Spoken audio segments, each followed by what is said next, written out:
आप सभी भक्तों का एक बार फिर सुंदर ज्योतिष चैनल में स्वागत है। आज हम सभी के समक्ष इस नई वीडियो के माध्यम से जो हमने पिछली वीडियो में आपको बताया था कि घर में किस प्रकार का पौधा लगाना शुभ होता है या उस पौधे के लगाने से हमें क्या लाभ होते हैं, तो उसी के बारे में और कुछ जानकारी लेकर आए हैं तथा हम आज ऐसे पौधे का नाम बताने जा रहे हैं जो हमेशा धन की वृद्धि करता है, या यूँ समझो जो भी भक्त सज्जन उस पौधे को घर में या कारोबार क्षेत्र में लगाता है उसके घर में अपार धन संपदा बरसने लगती है।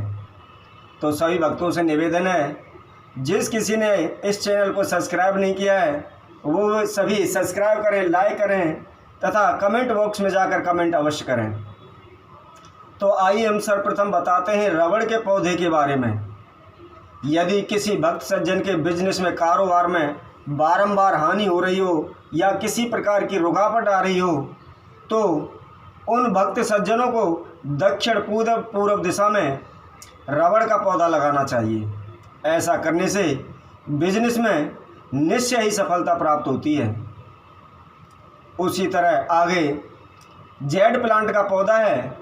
यदि किसी के घर में नकारात्मक शक्तियों का प्रवेश हो या आपसी कलह रहता हो या अन्य किसी के साथ दुश्मनी खत्म ना होती हो तो ऐसे भक्त सज्जनों को अपने घर के दक्षिण पूर्व दिशा में जेड प्लांट का पौधा लगाना चाहिए। ऐसा करने से निश्चय ही घर में शांति रहती है तथा दुश्मनों का खात्मा हो जाता है।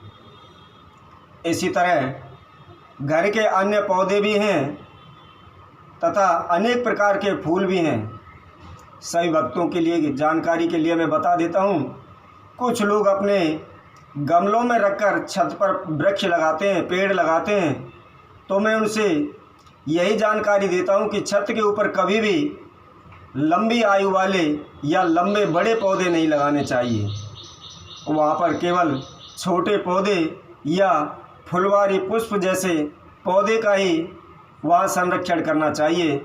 उसी प्रकार के वहाँ पौधे लगाने चाहिए जिसके अंदर जैसे गुड़हल हो गया, लिली हो गया, चंपा हो गया, हल्दी, गेंदा, चांदनी, चमेली तथा मोगरा।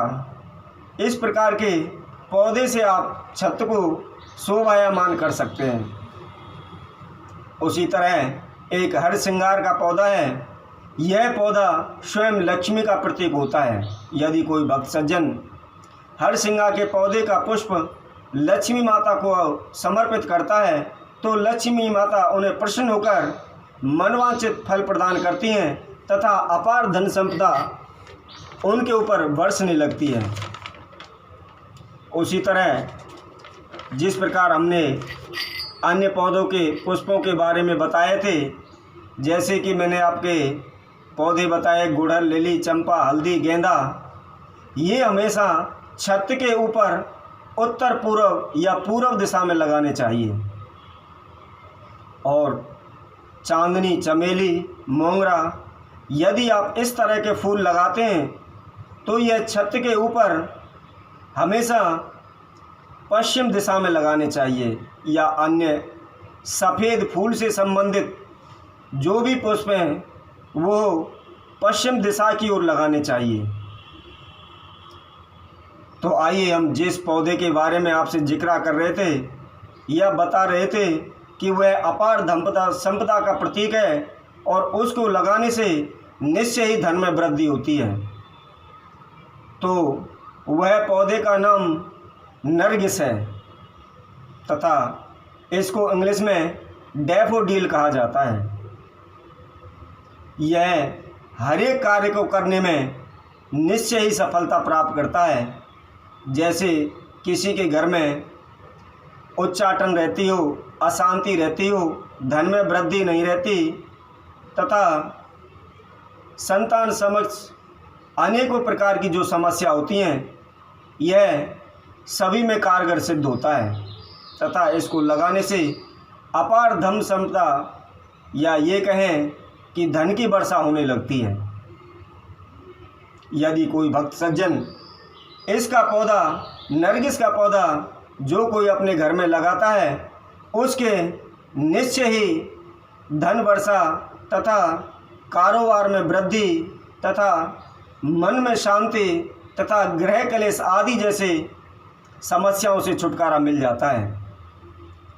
लेकिन ये ध्यान रखें, ये भी पौधे दो किस्म के होते हैं, एक बौने किस्म का होता है तथा दूसरा लंबे। तो सभी भक्त सज्जनों से निवेदन है, ये ध्यान रखें, अगर आप कोई भी इस नरगिस का पौधा अपने घर के अंदर लगाना चाहता है तो वह बौना किस्म का पौधा घर में ना लगाए। लंबे किस्म वाला जो पौधा होता है उसी का आप घर के अंदर इस्तेमाल करें। तथा इसी प्रकार हम अन्य और जानकारी आपके समक्ष रखते हैं। जैसे आप सभी ने देखा होगा कि भक्त सज्जन अनेकों प्रकार के अपने घर में सजावटों का सामान रखते हैं, तस्वीरें लगाते हैं या गुलदस्ते आदि अपने घरों में सजावट के लिए रखते हैं। तो उनसे संबंधित मैं कुछ जानकारी देता हूँ। यदि आप गृह प्रवेश पर या बेडरूम के अंदर पवन घंटी लगाते हैं तो भी यह भी सौभाग्य धन संपदा को देने वाली होती है तथा घर के अंदर माहौल अच्छा रहता है।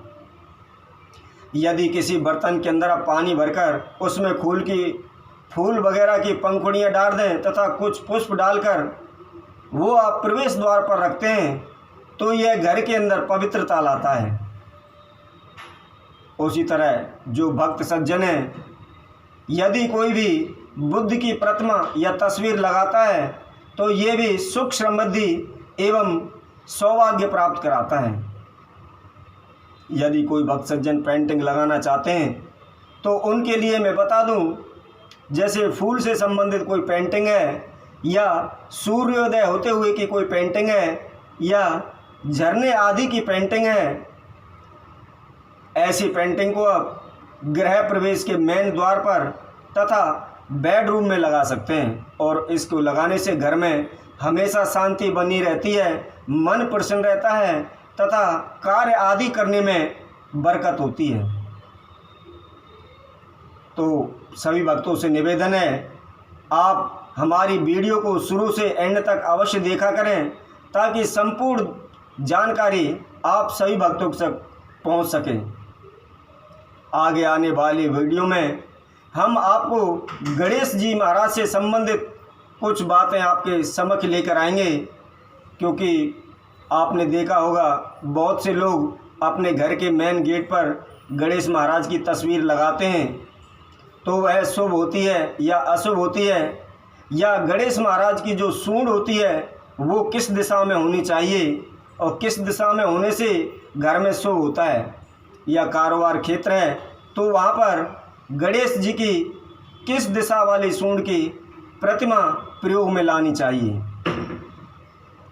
तथा अन्य और भी जानकारी हम आपके समक्ष रखेंगे। जैसे कि ऐसे कौन से देवता हैं जिनका मुख देखकर पूजा नहीं की जाती, या ऐसे कौन से देवता हैं जिनकी पीठ नहीं देखनी चाहिए, या गणेश से संबंधित और भी जानकारी हैं कि गणेश जी का प्रथम नाम क्या था, गणेश जी के प्रथम भक्त कौन से थे तथा गणेश जी की मृत्यु कब हुई थी। इन सभी जानकारियों के लिए आप हमारी आगे आने वाली वीडियो को संपूर्ण रूप से देखें। आप सही भक्तों का एक बार फिर सुनो दोचे चैनल की तरफ से सभी को राधे राधे।